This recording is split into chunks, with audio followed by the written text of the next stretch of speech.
Baiklah, Assalamualaikum warahmatullahi wabarakatuh. Perkenalkan, nama saya Siti Rahmawati. Saya mahasiswa psikologi Universitas Aisyah Yogyakarta. Saya kelas A. Pada kesempatan kali ini saya akan menjelaskan atau mempresentasikan mata kuliah Islam dan Ipteks yang berjudul Dialektika Akal dan Alam Semesta. Informasi tentang prapenciptaan manusia tidak bisa dijelaskan oleh sains. Meskipun demikian, informasi tentang hal ini bisa didapatkan dari kitab suci. Al-Quran memberikan informasi yang cukup signifikan tentang hal ini. Sebagaimana Quran Surah Al-Baqarah ayat 30 yang artinya, dan ingatlah ketika Tuhan berfirman kepada para malaikat, Aku hendak menjadikan orang yang merusak dan menumpahkan darah di sana, sedangkan kami bertasbih memuji-mujimu dan menyucikan namamu. Dia berfirman, sungguh aku mengetahui apa yang kalian tidak ketahui. Pada kesempatan kali ini saya ingin membahas 5 poin utama. Yang pertama, penciptaan manusia. Yang kedua, refleksi sejarah awal manusia di muka bumi. Yang ketiga, kisah Qabil dan Habil. Yang keempat, transformasi agama. Dan yang berikut adalah ilmu dan akal.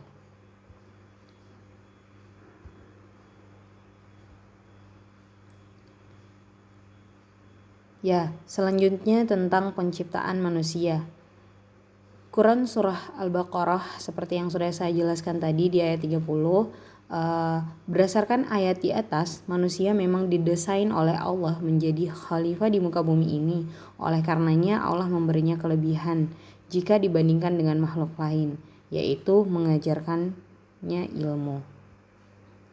Nah, yang berikut adalah refleksi sejarah awal manusia di muka bumi. Sebagaimana Quran Surah Al-Ma'idah ayat 27 yang artinya, ceritakanlah kepada mereka kisah kedua putra Adam, Habil dan Qabil, menurut yang sebenarnya ketika keduanya mempersembahkan kurban, maka diterima dari salah seorang dari mereka berdua dan tidak diterima yang lain.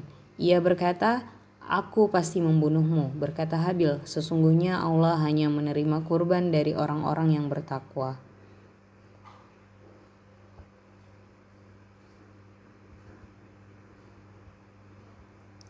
Selanjutnya kisah Qabil dan Habil. Salah satu generasi awal manusia di muka bumi ini ialah Qabil dan Habil. Keduanya adalah putra Adam. Untuk memenuhi kebutuhan pangan, mereka melakukan domestikasi tanaman dan hewan. Qabil mengembangkan domestikasi tanaman dan Habil mengembangkan domestikasi hewan. Keduanya pernah terlibat dalam sebuah konflik kompetisi dan ditengahi oleh ayah mereka dengan cara kurban. Barang siapa yang diterima kurbannya oleh Allah, maka dialah yang memenangkan kompetisi itu.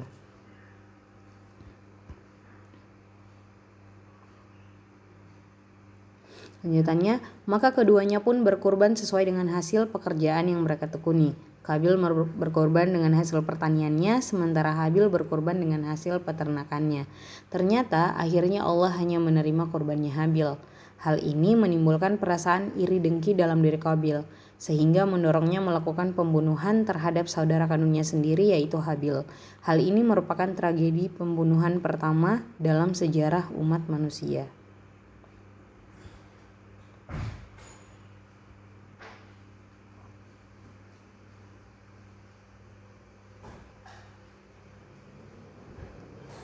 Ini sama. Yang berikut adalah transformasi agama. Berdasarkan Quran Surah Al-Baqarah ayat 38 yang artinya, kami berfirman, turunlah kamu semua dari surga. Kemudian jika benar-benar datang petunjukku kepadamu, maka barang siapa mengikuti petunjukku, tidak ada rasa takut pada mereka dan mereka tidak bersedih hati. Dalam antropologi klasik dikenal dengan adanya monoteisme primitif, bahwa pasal mulanya manusia hanya mengenal satu Tuhan. Akan tetapi seiring dengan persebaran manusia menjadi beragam bangsa dan bahasa, Tuhan yang satu itu diaktualisasikan dengan sebutan yang berbeda-beda seiring dengan berkembangnya bangsa-bangsa dan bahasa-bahasa. Seiring dengan pergantian generasi, akhirnya dipersepsikan sebagai sosok yang berbeda satu sama lain.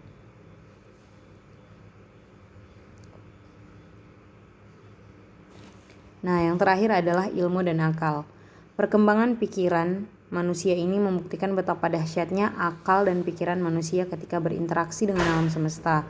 Ia mirip seperti bayi yang dilahirkan dan akan dibentuk sesuai dengan proses yang dilalui berikutnya. Mungkin itulah yang dapat saya sampaikan. Kurang lebihnya saya mohon maaf. Wabillahi taufiq wal hidayah. Wassalamualaikum warahmatullahi wabarakatuh. Terima kasih.